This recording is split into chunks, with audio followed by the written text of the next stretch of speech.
nasab ini kan gini, kemarin ada ya sepertinya memang rame juga gitu ya pernasaban ini ya. Jujur ya, karena kita sebagai orang awam juga kita melihat bahwa ini udah sebenarnya kan udah bertahun-tahun udah kita paham mengenai nasab ini, udah paham segala macam, dan juga udah disepakati banyak, bahkan seluruh dunia kan seperti itu ya. Gitu. Terlepas dari tentunya banyak beberapa oknum yang keliru gitu, saya juga paham, nggak cuma itu aja. Setiap orang dari mana aja, kelompok manapun, pasti akan ada oknum yang keliru, itu udah hal yang biasa kan, hal biasa. Ketika kemudian fenomena ini viral gitu dan kemudian menjadi perbincangan, kemudian menjadi topik-topik yang kemudian meningkatkan AdSense lah ibaratnya gitu ya. Banyak yang udah mulai bicara tapi bukan porsinya menurut saya gitu ya. Kita nggak tertarik untuk mengangkat itu karena kita bukan di situ kapasitasnya. Dan ini berkaitan dengan Rasulullah juga jatuhnya. Takutnya kita di pihak yang keliru gitu. Gimana kalau beneran itu keturunan Nabi? Mau ngomong apa kita? Nanti ketemu Nabi ngomong apa kita gitu. Terus ulama-ulama yang sepanjang berabad-abad sudah mengakui keabsahannya ini, kita mau kemanain? Ya kan? Ya ini sih sebetulnya gini. Kalau ini sikap saya secara pribadi dan saya juga ya inilah saya dari guru saya. Jadi begini, beragama yang baik itu kita kan namanya, kita aliran ini Ahlus Sunnah wal Jamaah kan. Jamaah itu kan artinya jamaah bersama-sama. Iya, cari mayoritas dong, ya kan? Kalau mayoritas ulama mengatakan begini, ikut aja lah. Kita sebagai orang awam nih, nggak usah pusing-pusing gitu loh. Kalau banyak ulama berpendapat begitu. Kenapa? Karena ada hadis mas, jaminan dari Nabi. La tajtami ummati alal khata' alal dolalah. Jadi umat Nabi Muhammad itu gak akan bersepakat tentang kesesatan, tentang sebuah kesesatan. Jadi kalau mayoritas ulama mengatakan A, ijma namanya ya, dalam ilmu Islam itu namanya ijma, kesepakatan ulama.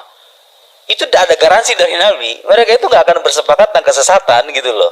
Kalau sudah ijma itu, udah kita percaya aja gitu loh. Dan sekali lagi, kepercayaan ini bukan landasannya bukan kepercayaan buta, tapi karena kita yakin bahwa kalau ulama menyepakati, landasannya pasti ilmu. Itu loh, ini kearifan ini yang kita perlukan. Tanpa harus berkomentar, ya silakan kalau yang punya keahlian gitu ya. Tapi saya secara pribadi dinasihati sama guru saya, iya min mukhalafatil ijma. Jangan sekali-kali kau melanggar ijma ulama.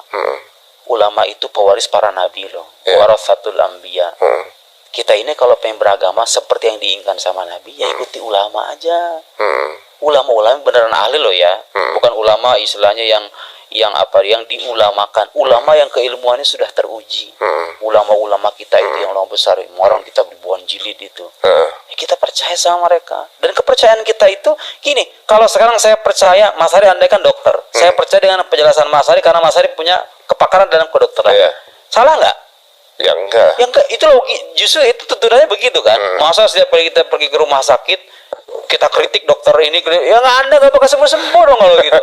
Karena rasa ya ada sisi ngerasa lebih pinter gitu. Karena ada yang saya tahu kamu enggak gitu ya. Kadang ada hawa nafsu itu di situ tuh. Kadang nafsu manusia itu kadang-kadang kan suka ada dorongan-dorongan untuk mencari hal-hal yang aneh gitu kan, memunculkan pendapat-pendapat baru.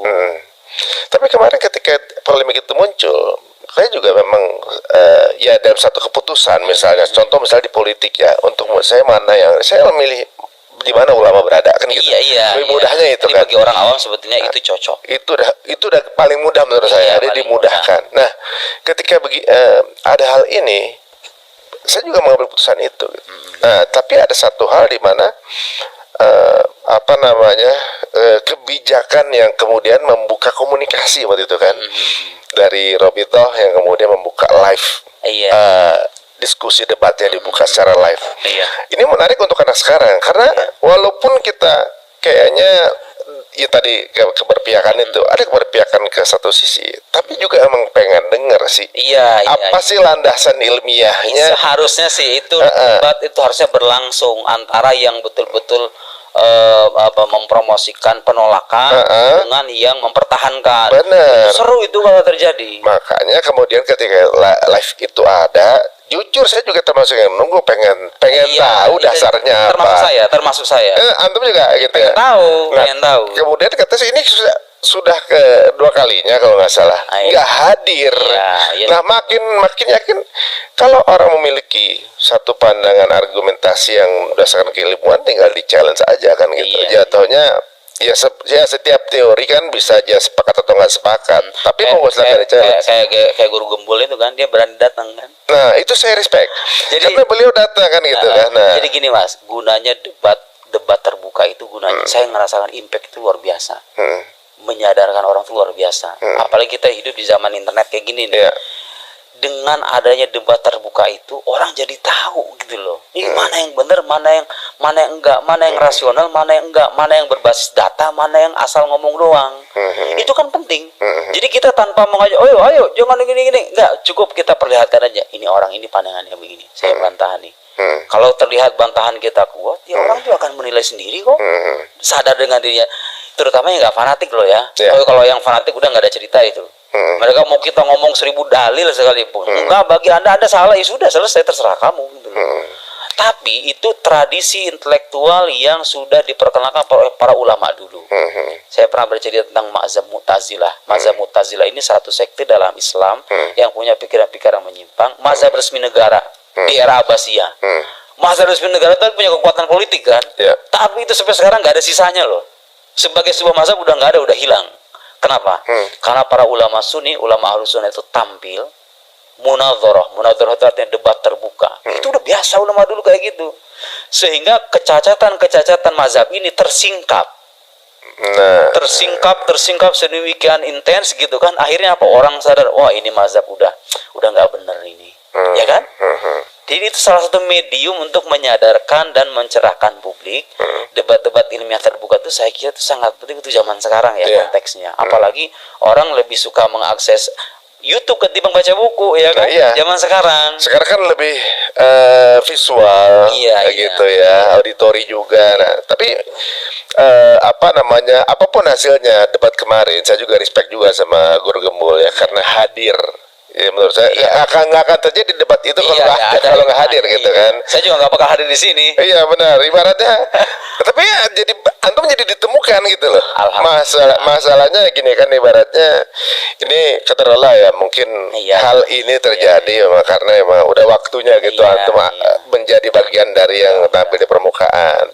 Tapi walaupun begitu, mudah-mudahan ya misal Guru Gembul juga menyaksikan ini, kemudian beliau juga melakukan riset lagi, ya kemudian kita bisa menjadi semeja di pihak yang sama kan gitu. Insya Allah mudah-mudahan ini yang ya kita sama-sama mencerdaskan bangsa ini lah insya Allah. Jadi kita tidak ada persoalan dengan pribadi orangnya ya.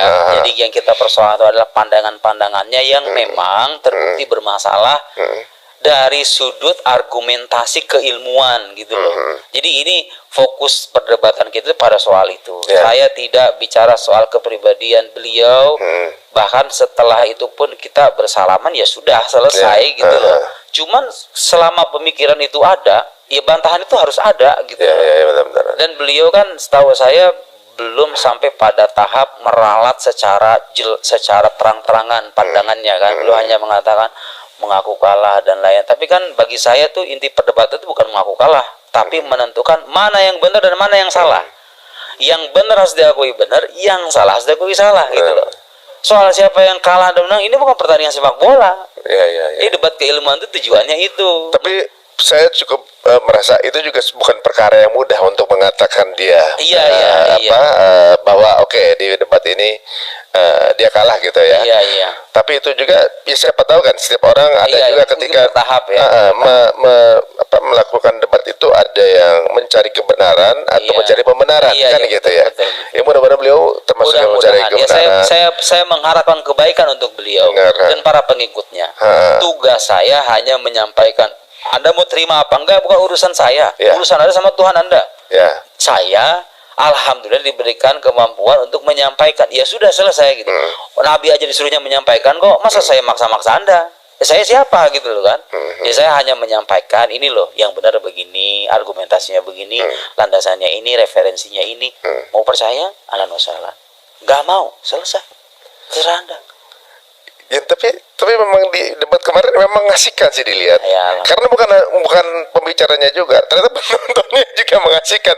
Saya tuh ngeliatnya, wah dia nontonnya juga berilmu gitu, yang ini jadi penuh gizi lah. Iya. Saya nonton aja berasa jadi bodoh banget gitu. Jujur aja saya wah, ini benar-benar berarti memang ilmu ini Quran ini sumber ilmunya nggak terbatas ini, benar-benar. Tapi nggak ada telat untuk belajar. Iya. Ya. Insya Allah mudah-mudahan Better jadi than never gitu.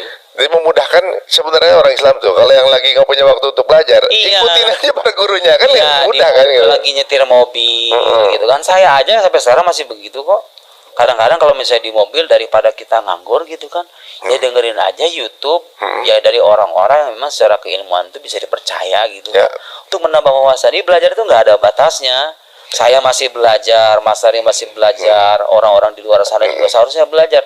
Karena kewajiban kita yang paling pokok itu, Mas, kewajiban kita ini sebagai muslim nih, kadang sebagai muslim nggak sadar. Ya. Kita ini kan ibadah, sholat, puasa, buat siapa sih? Buat Tuhan kan? Bukan buat kita sendiri. Iya kan, buat Tuhan kan, buat Iya. Allah Subhanahu wa Ta'ala. Kepada Kan? ya. Jadi tuntutan kita itu, kita harus mengenal dong sosok yang Ya. kita sembah ini gitu. Ya. Masa Anda Sepakat ibadah itu. kepada Tuhan, Tuhannya nggak ada kenal? Jadi Ya. makanya belajar akidah itu hukumnya wajib. Fardu ain, setiap muslim itu wajib minimal dasar-dasarnya. Ini Tuhan tuh kalau ada buktinya apa? Oh begini. Ya. Nabi Muhammad tuh katanya Nabi, buktinya apa? Kayak tadi saya jelaskan. Quran tuh katanya firman Allah, buktinya apa? Ini. Allah itu punya sifat apa aja? Allah punya sifat wujud, qidam, baqa, wa khalafa. Itu artinya apa aja? Dasar-dasar aja, Ya. gitu kan? Supaya Anda ketika beribadah itu tahu, oh saya menyembah Tuhan yang memang benar-benar ada, bukti keberadaannya jelas, punya sifat-sifat, landasannya juga jelas, gitu kan. Saya mengakui Nabi Muhammad sebagai Nabi, sejarah hidupnya jelas, kemudian kenabiannya juga jelas, gitu kan. Jadi kita beragama dan kompas yang jelas, gitu loh. Jadi kalau udah mati itu nanti ditanya sama Allah, man rabbuk? Allah. Siapa Tuhan kamu? Allah. Man nabiyuk? Siapa nabi kamu? Nabi Muhammad, gitu kan. Anda nggak bisa bahasa Arab, kalau iman tertanam secara mantap dalam hati, Anda bisa menjawab itu. Dengan seluruh kekayaan dan pencapaian duniawi kita yang kita miliki sekarang, kalau iman itu nggak ada, lenyap dong semuanya. Apa? Emang kita mau bawa apaan gitu? Iya, nggak kebawa juga tuh. Kita cuma mampir berapa tahun? Saya sekarang 30 tahun, mungkin secara statistik manusia normal mungkin 30 tahun lagi, 60 tahun, atau mungkin lebih dari itu 40 tahun, kan paling panjang begitu. Udah bawa apa gitu ya? Kita mau ngapain sih habis itu? Kan kita udah selesai mau mati nih. Nah, orang-orang ateis itu kadang-kadang mereka akan kebingungan lah. Bagi mereka mati itu sudah selesai, akhir dari segalanya. Orang beragama punya optimisme lebih. Bagi saya, bagi kita semua, kematian bukan segala-galanya, bukan akhir dari segala-galanya. Itu kita hanya mampir di sini. Justru kehidupan yang sesungguhnya itu ada di sono. Justru sebentar lagi itu kita orang beragama seharusnya hidup dengan optimisme yang lebih tinggi ketimbang orang yang tidak beragama. Gak usah cemas dengan penderitaan yang Anda terima, gak usah khawatir dengan derita hidup, air mata yang tercucur di balik pipi Anda itu. Karena pada akhirnya semuanya akan selesai dan kita akan kembali kepada Tuhan. Makanya harus Anda kenal dari sekarang Tuhannya itu bagaimana. Tak kenal maka tak sayang. Ya, kita harus belajar dan tidak ada kata terlambat. Bagi orang-orang yang mungkin selama ini belum tahu bahwa kita punya kewajiban itu, ayo dari sekarang kita belajar.